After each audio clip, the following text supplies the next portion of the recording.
ఒకసారి endoscopic spine surgery అయిన తర్వాత మళ్ళీ మళ్ళీ రిపీట్ అయ్యే ఛాన్సెస్ ఏమైనా ఉంటాయి? రిపీట్ అంటే మనం డిస్క్ ఇప్పుడు ఏదైతే ఈ పార్ట్ రెడ్గా కనపడుతుందో ఇట్లా ఏది బయటకు వచ్చిందో అదొకటి తీస్తామండి. ఓపెన్లో కూడా అంతే తీస్తారు. మొత్తం ఇదంతా తీస్తే ఇన్స్టెబిలిటీ వస్తుంది. సో మనం ఎంతవరకు అవసరం ఉందో అంత తీసేస్తాం. నర్వ్ రూట్స్ ఫ్రీ అంటే స్పైనల్ కార్డ్ ఫ్రీ అయ్యే వరకే మనం సర్జరీ చేస్తారు ఎక్కడైనా.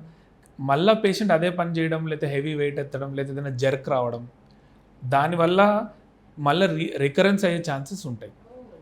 అంటే సేమ్ వర్క్ చేస్తుంటే ప్రాబ్లం అంటే రూట్ కాజ్ మీద ట్రీట్ అవ్వట్లేదు కదా పేషెంట్. ఓన్లీ మనం ఏదైతే బయటకు వచ్చిందో అది తీస్తున్నాం.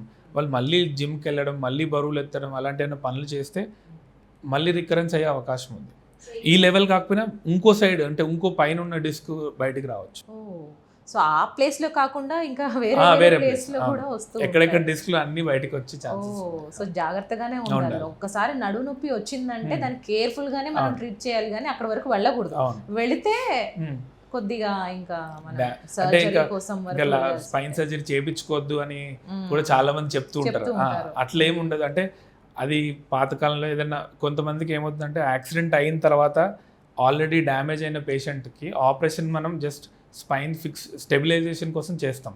అంటే ఇంప్రూవ్మెంట్ చాలామందికి అంటే ఆ ఇనిషియల్ ఇంజురీ బట్టి ఉంటుందండి. స్పైనల్ కార్డ్ మొత్తం నలిగిపోయింది అనుకోండి, కాళ్ళు రావు మళ్ళీ వాపస్. కానీ అలాంటి పేషెంట్కి ఆపరేషన్ అవ్వడం వల్ల జనాలు ఏమనుకుంటారంటే స్పైన్ సర్జరీ చేయించుకుంటే ఇంకా ఏం ఇంప్రూవ్మెంట్ ఉండదు, బెడ్ మీద పడిపోతాడని. అవన్నీ యాక్సిడెంట్ అవ్వడం వల్ల అంటే ఏ ప్రాబ్లం వల్ల వచ్చింది ఇది దాన్ని బట్టి మనకు తెలుస్తుంది అన్నమాట.